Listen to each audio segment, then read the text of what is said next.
Falcons Flight is said to be the world's tallest, fastest and longest coaster ever, but it's also going to be the most problematic, and here's why. Play the intro.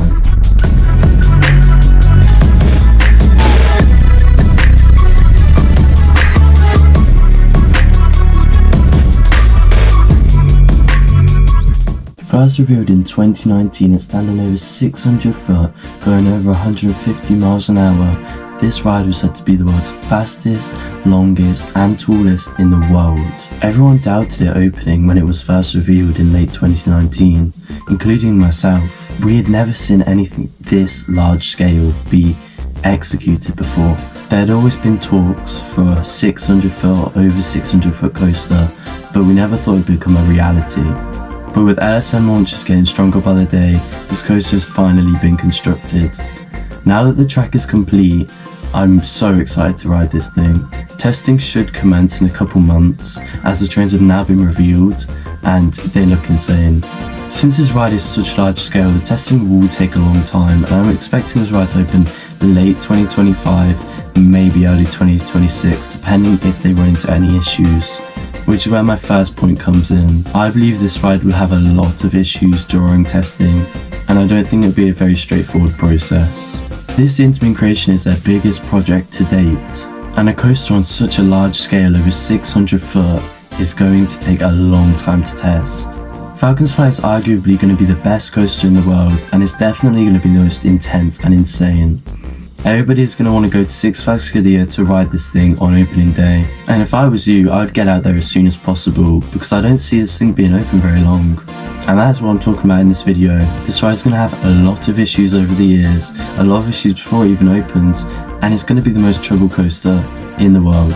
There's lots of reasons for this: location, weather, high maintenance costs, and I get onto all of that shortly.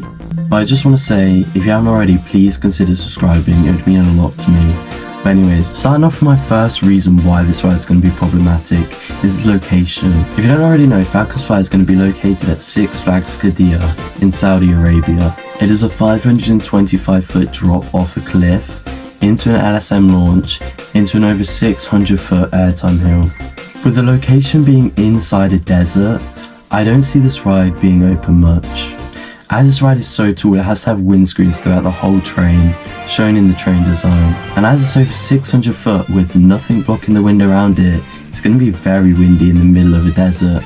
Just think of it, there's nothing to block the wind, it's going straight towards that airtime hill. I think this ride would be closed a lot due to weather, whether it's high wind speeds, sandstorms, or just general heat. Putting a massive coaster in a desert is not a good idea, especially the tallest, fastest and longest in the world. Moving on to my second point is ride maintenance.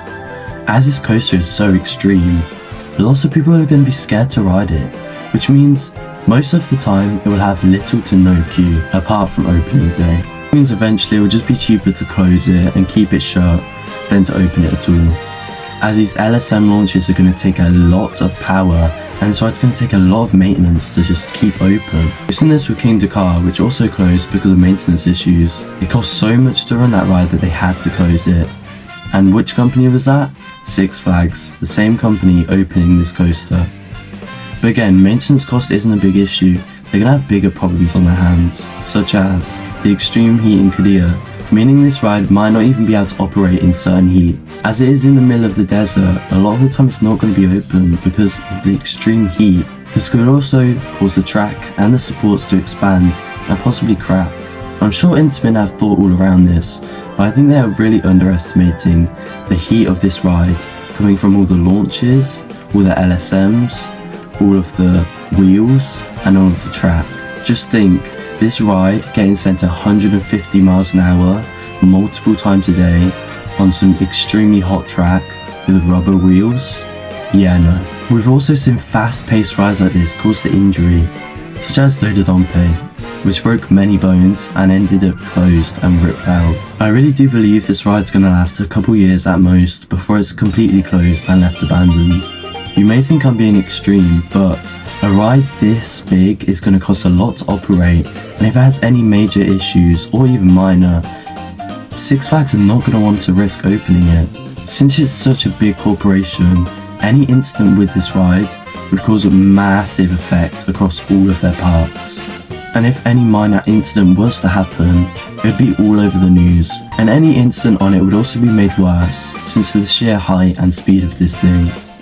Which means they have no room for error and no room for incidents. This ride has to be perfect to operate, otherwise they just won't. Finally, moving on to general upkeep of the ride. This ride is going to burn through wheels, and they're not cheap to make, which means this ride is going to cost a lot of money to upkeep. Also, think about the sheer stress on these trains going 150 miles an hour, 600 foot tall, on the longest coaster in the world. It's going to cost a lot to keep these maintained.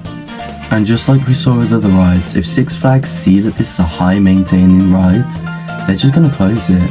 They can't risk all this money being lost due to a ride that people are too scared to go on. If this ride has continued low queues, draws in not enough people, and the maintenance cost is too high, they're just going to scrap it altogether. If this ride even has any minor or major issues during testing, it's just going to delay it even further. I'm sure I missed some out, so leave them in the comments, but they're just my general ideas of what is going to go wrong with this ride. This is why I see this coaster being one of the most problematic coasters anywhere in the world. Creating a ride on this scale is not going to come without issues. I'm sure Intamin have tried their best to prevent these, but then again, you can't prevent everything. So these are my predictions of what will end up happening with Falcons Flight. I believe testing will commence in a couple months, and I believe there will be some minor inconveniences with the LSMs and also with the general upkeep of the trains. I believe testing might be pushed back or stretched out longer, and I see this ride opening early November if it opens at all. And if it doesn't open in November, I see it opening early 2026. Another plausible thing I see is this ride not opening with the park. I believe if the rest of the park is ready and Falcons Flight isn't, they'll just open it without it, which would be a big shame for people travelling across the world because they won't know whether to go for the park or to wait for Falcons Flight. I also think when it finally does open, it will not operate much. I think it will operate for a month maximum before having extreme downtime. And I think that's the general vibe with this coaster. It's going to have a lot of downtime and it's going to keep a lot of people unsatisfied when they visit and they can't go on the world's tallest, longest and fastest roller coaster. I mean, just think of these crazy rides. We've got King Dakar, Formula Rossa, Top Thrill 2, all of them currently SBNO. They just don't end well. So I doted on pay, which sore subject. So all the issues, along with high maintenance costs and extreme risks, lead me to believe this ride will not operate for long. I think the shelf life of this coaster is going to be very short, and I think it's going to have a very troubled history. But that's just my opinions, and I hope it does go well because I would love to ride this coaster, and I'm going to try and be there opening day. But with that being said, consider liking and subscribing for more content like this and better in the future, and I'll see you in the next one.